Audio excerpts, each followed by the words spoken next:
If you grew up with a Game Boy Advance in your hands, there's a good chance the Hoenn region still lives rent-free in your head. Today we're diving deep into Pokémon Ruby, Sapphire, and Emerald, the games that didn't just move the series forward, they rebuilt it from the ground up. When Pokémon Ruby and Sapphire launched on the Game Boy Advance in 2002 in Japan and 2003 internationally, they weren't just sequels to Pokémon Gold and Silver. They were a complete technical reset. For the first time in the series, the internal data structure changed so drastically that you couldn't trade your old Pokémon forward from Gold, Silver, or Crystal. After years of carrying teams across generations, players suddenly had to start over. And that decision shaped everything. Hoenn itself was a radical design shift. Unlike Kanto or Johto, nearly half of the region is water routes. Surf wasn't just a convenience move, it was a lifestyle. The geography was inspired by Japan's Kyushu region, filled with tropical coastlines, volcanic terrain, and heavy rainfall themes. Even the box legends reflected nature itself. Groudon represented the land, Kyogre the sea. But here's something many players missed as kids. In Pokémon Ruby, Team Magma wants to expand the landmass. In Pokémon Sapphire, Team Aqua wants to expand the sea. Their motivations are environmental, but deeply flawed. They're not evil for power. They're extremists who believe humanity would thrive if the world leaned harder into one ecosystem. That theme was ahead of its time for a Pokémon game. Then came Pokémon Emerald in 2004. And Emerald quietly became one of the most beloved versions ever made. Instead of focusing on just one legendary, Emerald introduced Rayquaza as the true arbiter between Groudon and Kyogre. During the climax, the two titans awaken simultaneously, causing catastrophic weather across Hoenn. The sky turns harsh with both sunlight and rain, a visual effect that was technically impressive on the Game Boy Advance. Then Rayquaza descends from the sky pillar and restores balance. What many people don't realize is that Emerald's battle with Rayquaza is one of the only times in the main series where a legendary Pokémon interrupts the villain's plan without you battling the evil team leader first. It's cinematic storytelling in 2D sprite form. Now let's talk mechanics, because Generation 3 changed competitive Pokémon forever. Ruby and Sapphire introduced abilities. Suddenly Pokémon weren't just defined by stats and moves, they had passive traits that could change entire strategies. Intimidate lowered opponents' attack on entry. Levitate removed ground weaknesses entirely. And weather abilities like Drizzle and Drought became meta-defining years later. Double battles were introduced as a core mechanic. Not just a gimmick, but a format that would later become the official competitive standard. And then there were natures.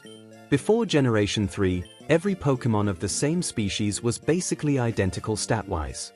But natures added subtle stat boosts and reductions. A modest Swampert? A timid Gardevoir? Suddenly breeding and optimization mattered on a whole new level. Speaking of Swampert, the Hoenn starters might be one of the most balanced trios ever designed. Blaziken was the first fully evolved fire fighting type starter, a typing that would dominate future generations. Sceptile was a lightning-fast special attacker long before speed tiers became common language. And Swampert? With only one weakness, grass, it became an absolute tank. Here's an obscure detail. In Ruby and Sapphire, if you mix records with friends, you can battle secret bases with AI-controlled versions of their teams. That feature created an early form of asynchronous multiplayer years before online battling became standard. And let's not forget secret bases. Hidden throughout Hoenn were customizable hideouts where you could decorate with dolls, mats, and traps. It sounds simple now, but at the time it felt revolutionary. It gave personality to a single-player adventure. Emerald also introduced the Battle Frontier. Not just a battle tower clone, but an entire island of challenge facilities. The Battle Factory forced you to use rental Pokémon. The Battle Pike added random events between fights. The Battle Dome simulated tournament brackets. It was brutally difficult, and earning gold symbols became a badge of honor among hardcore players. Fun fact, the Frontier Brain themes are among the most intense battle tracks on the Game Boy Advance. Emerald's soundtrack pushed the GBA sound chip to its limits. And here's a mystery many players never solved. In Moss Deep City, there's a white rock near the Space Center. 4 years, rumors spread that if enough successful rocket launches occurred, you could travel to space and catch Jirachi or Deoxys. The truth? It was never fully implemented in the original games. Deoxys and Jirachi required special distribution events. But the in-game rocket launch counter fueled playground conspiracies worldwide. Another lesser-known detail, Feebas, the evolution into Milotic, only appears on 6 specific water tiles in Route 119, and those tiles change based on a trendy phrase in Dewford Town. Without a guide, finding Feebas felt nearly impossible. Then there's the Regi puzzle. To unlock Regirock, Regice, and Registeel, you had to catch Wylord and Relicanth, red braille inscriptions, and use specific moves in specific rooms. It was one of the most cryptic side quests in Pokémon history. And unless you had the physical braille translation in the game manual, you were stuck. That level of mystery is something modern games rarely replicate. Here's another subtle change. Pokémon sprites in Generation 3 were fully animated in Emerald. Small movements, idle motions, it gave battles more life years before full 3D models existed. And competitive battlers still look back at the advanced metagame as one of the most strategic eras. With abilities introduced but before physical, special split mechanics changed everything in Generation 4, move categorization was based purely on type. That meant all fire-type moves were special. All fighting-type moves were physical. It created unique builds that would never exist again. Even the post-game Safari Zone in Emerald expanded into new areas after beating the Elite Four, something many players never discovered. And let's not overlook the music.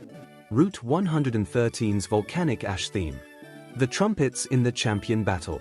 The haunting calm of Sutapali's city underwater. Composer Go Ikinos crafted a soundtrack that defined an entire handheld era.